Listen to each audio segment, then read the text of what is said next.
Say my name. Breaking Banquet. You're goddamn right. What is my take on homosexual public displays of affection? Don't care. If two dudes want to kiss in Lowe's, have at it, Hoss. Just don't stand in my way while I'm trying to buy nails or some shit like that. Like, I'm out here looking for vanity. Step aside. Like, that's my thing. I look at it as the same thing as, like, you know, heterosexual people having public displays of affection. It ain't my business. Easy does it. Already had the Iran talk. It's not even about me doing manly stuff because I hire contractors. I do nothing manly anymore. Like, I'm a fat waste of space. Like, I used to like hunt and fish and do all this other nice stuff when I was a young man. Now my pastime is taking naps and eating Zaxby's. You ever thought about starting my own podcast? Why? So I can do this? Like, I'm too lazy to find topics. Like, be perfectly honest. Like, almost every podcast I've ever been on is people bring me the fucking topics. Like PK, like we just freeballed that shit the entire time. Like Locale Live, we had an idea of what we wanted to talk about, but if we didn't, we paid somebody else to bring us the topics. I'm too lazy to go get the topics myself. That's why I probably never do a podcast. Like, I remember my first video that had any kind of love is because like Z7 Taylor shouted me out, and it was just like a regular gameplay on Nightfire and World at War. My first video that actually took off, like legitimately took off, was it was a video calling out Hutch on Wasteland. Actually, no, it was a video calling out Hutch on Terminal. I called him a bad sniper. Then we had another video on Wasteland, and then there was my next video was like how to level up quickly in Modern Warfare 2. I think that was my biggest video, and that had like 1.6 million views. RAZ Legend, I recently lost my job. I'm about to do Uber and other side gigs. What else would you recommend for people in my position while looking for employment? DoorDash and things like that, they're good stopgaps, but they're not primary jobs, right? Like, I love doing side gigs because, one, I like driving and it gets me out the house and it's something me and my wife can do together and like laugh and listen to music. If you want to make real money, you do Walmart Spark. Walmart Spark is where the real money is right now. Walmart Spark and DoorDash are the two big ones. Like, driving people around with Uber makes money, but it's so much more responsibility, and you have to deal with a lot of drunks, and you're going to have to deal with a lot of vomit. And you also have to have a newer car. Like, your car has to be like 10 years old or newer or something like that. And it has to be, there's certain criteria for your car in every different thing. But in my opinion, if you want to take the human element out of it, Walmart Spark is the best. Amazon is pretty good too. And then have DoorDash to fill in your stop gaps. And if you can get on, Instacart's good in a dead time where like, oh, here's a 15 item order for, $15 or something like that. It's a server. Good morning, Wings. I caught your stream again. Hopefully one question for the moment of your life. When you felt the most proud of yourself? Most proud of myself was... This is going to sound stupid, was when I realized that I actually had made it playing video games, right? Like, I remember it was like November of 2010, maybe 2010, maybe a little bit earlier. It was like November 2010, and Machinima had just given us our contracts. I was already a Machinima guy at this point, but I was only making like $3,000 every 3 months or some shit like that. Like, it was like $1,000 a month, whatever it might be. And they paid us quarterly. So like Machinima, when you first was just a Machinima partner, you got paid quarterly. So I made like $3,000 every 3 or 4 months or some shit like that.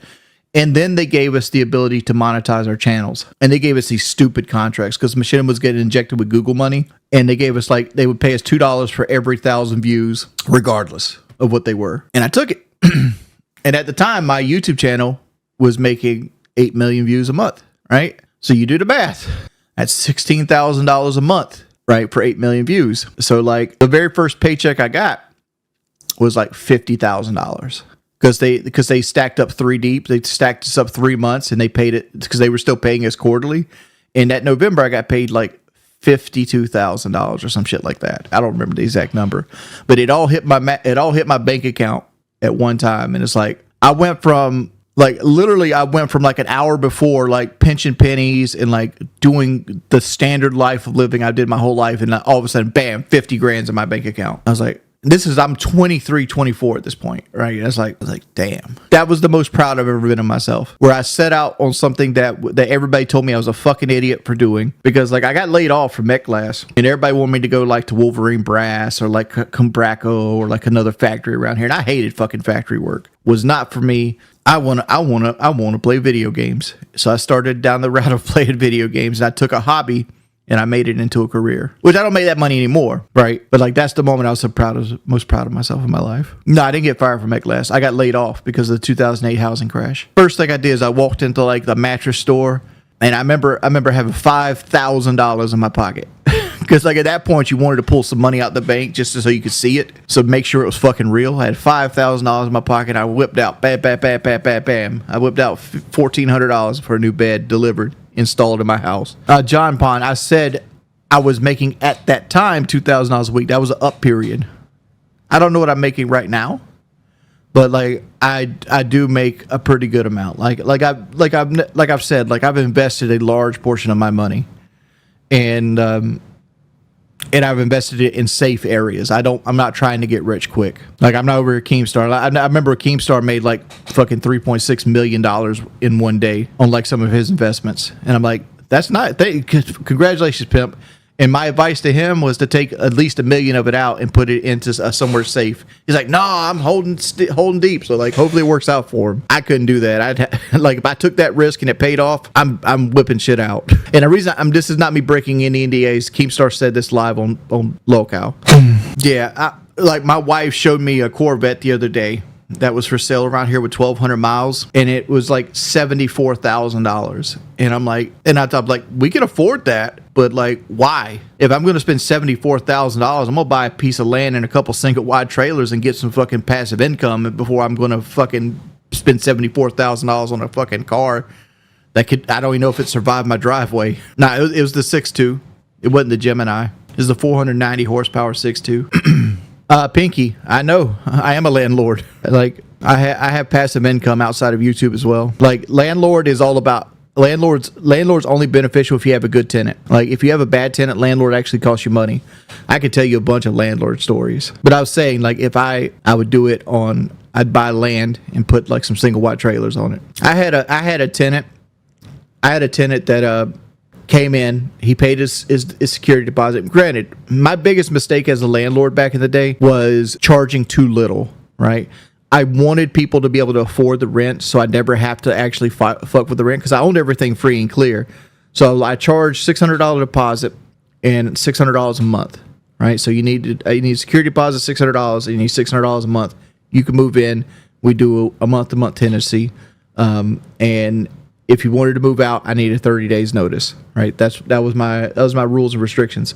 Well, this guy moved in, and I say, hey, no pets, no dogs, nothing like that, whatever it might be. He goes, cool. He paid his money, and he sneaks a fucking Rottweiler into the place, like, and I don't know it, right? So like I do a walkthrough on the 28th. It's in the contract that I don't open any of your drawers. I don't go in anything. I just walk around the property, make sure there's no holes in the wall, nothing like that. I just want to see what the property looks like. I don't do it every month, but I would like to have it in the contract, blah, blah, blah. Well, I did it on his, and next thing I know, there's a fucking Rottweiler staring at me. And this Rottweiler not only stared at me, but since he was hiding the Rottweiler in the house, the Rottweiler had like pissed and shitted everywhere. The house reeked. It was destroyed. I remember taking 80 bags of trash out of this house after we finally got this tenant out. So I'm like, oh man, come on, nah, you got to go. You're not get. Yep. I started the eviction process the next day. Right. It takes a while, but like it took me 3 months to get this guy out. It took me 3 months to get this guy out of the place. And during that 3 month period, he went and bought like baby diapers and started shoving baby diapers down the toilet.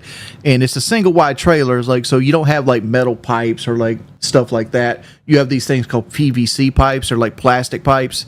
They're not as big as diameter and stuff like that, and you go into a septic tank. Well, these baby diapers, they would like swell up and get stuck in these pipes, and it would actually busted the pipe underneath the house. And like he would sit there take shits, and like he was pissing his shit, and he was just going straight underneath the house. So instead of telling me about this, what he did is he called like code enforcement. He called code enforcement on me, and code enforcement comes out, charged me $800 for pooping on the ground. right? For like all this like human waste going into the ground. I was livid. I was ready to bang, son. I have roughly $3,200 a month, $7 rent, $200 electric grocery fluctuation. My fiance doesn't know how to budget. What financial advice would you give me? Lose the fiance.